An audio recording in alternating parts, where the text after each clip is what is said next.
Hello and welcome to another episode of Latest Update. The topic of discussion is 30th World Ozone Day 2024. World Ozone Day, also known as the International Ozone Day for the preservation of the ozone layer, is celebrated every year on 16th September.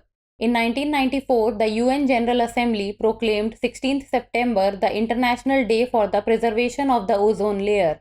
It commemorating the date of the signing in 1987 of the Montreal Protocol on Substances that Deplete the Ozone Layer, Resolution 49114.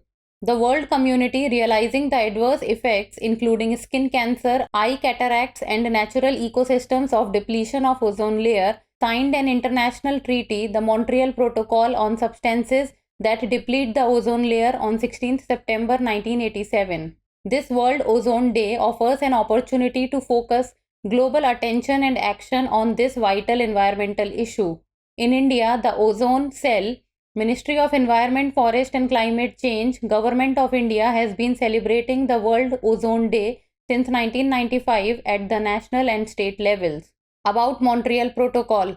The Montreal Protocol, finalized in 1987, is a global agreement to protect the stratospheric ozone layer by phasing out the production and consumption of ozone-depleting substances. ODS are substances that were commonly used in products such as refrigerators, air conditioners, fire extinguishers, and aerosols. The Montreal Protocol has proven to be innovative and successful, and it is the first treaty to achieve universal ratification by all countries in the world.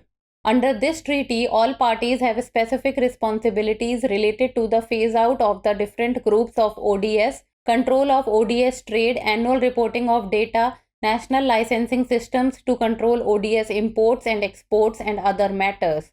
Leveraging this worldwide participation, the Montreal Protocol has spurred global investment in alternative technologies and placed the ozone layer, which was in peril, on a path to repair. The ozone layer filters out harmful ultraviolet radiation, which is associated with an increased prevalence of skin cancer and cataracts, reduced agricultural productivity, and disruption of marine ecosystems.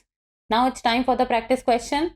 Which international treaty was established to phase out the production of ozone-depleting substances? Kyoto Protocol, Paris Agreement, Montreal Protocol, or Geneva Convention? Give us the answer in the comment section. That's all for today. Thank you so much for watching. For more informative content, like, share and subscribe, and do not forget to press the bell icon to get the notifications.